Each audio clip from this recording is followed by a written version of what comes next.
చేయాలి.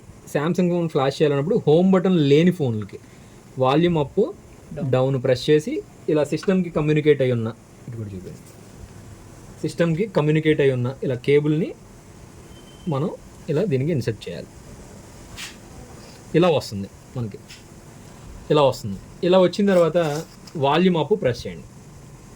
Volume up press చేస్తే మనకి ఏమవుతుంది, ఇలా డౌన్లోడ్ మోడ్ అంటారు దీన్ని డౌన్లోడ్ మోడ్ అంటారు. తర్వాత ఓడిన్ మోడ్ అంటారు దీన్ని. డౌన్లోడ్ మోడ్, ఓడిన్ మోడ్ అంటారు. ఇప్పుడు మనం సెట్ కమ్యూనికేట్ చేసి రెడీగా ఉందని అర్థం. దేనికి, ఫ్లాష్ చేయడానికి సెట్ రెడీగా ఉంది. ఇప్పుడు మీరు రేపు పొద్దున అన్లాక్ చేయాలన్నా ఇలాగే కనెక్ట్ చేసుకోవాలి.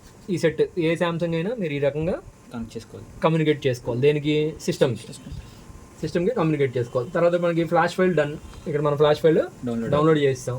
తర్వాత మనకు కావాల్సిన టూల్ రెడీ చేసుకున్నాం లేదా, టూల్ రెడీ చేసుకున్నాం. తర్వాత మీరు ఇక్కడ గమనిస్తే సెట్ ఇక్కడ కమ్యూనికేట్ అయిందా లేదా, ఇక్కడ కనిపిస్తుంది చూడండి, సెట్ కమ్యూనికేట్ అయిందా, సెట్ కమ్యూనికేట్ అయింది.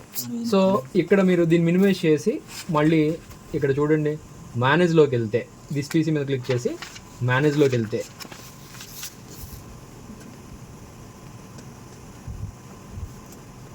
డివైస్ మేనేజర్కి వెళ్ళి ఇక్కడ మీరు గమనిస్తే మోడెమ్స్లో శాంసంగ్ మొబైల్ యూఎస్బి మోడెమ్ ఇది మనకి ఖచ్చితంగా చూపించాలి. మీరు శాంసంగ్ మరి కమ్యూనికేట్ అయిందా లేదా అనేది ఎక్కడ కనిపిస్తుంది, మోడెమ్స్లో కనిపిస్తుంది. ఎక్కడ డివైస్ మేనేజర్లోకి వెళ్ళి చూడాలి, ఎక్కడ కనిపిస్తుంది. అట్ ది సేమ్ టైం మనం ఏదైతే టూల్లో చూసుకున్నామో టూల్లో కూడా మనకి కనిపిస్తుంది.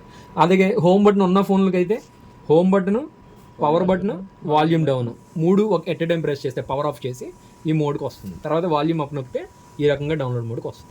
హోమ్ బటన్ ఇప్పుడు వచ్చే ఫోన్లో ఉందా, లేదు. సో హోమ్ బటన్ లేని ఫోన్స్ కాబట్టి మనకి ఈ రకంగా కమ్యూనికేట్ చేసుకోవాలి. అర్థమైందా?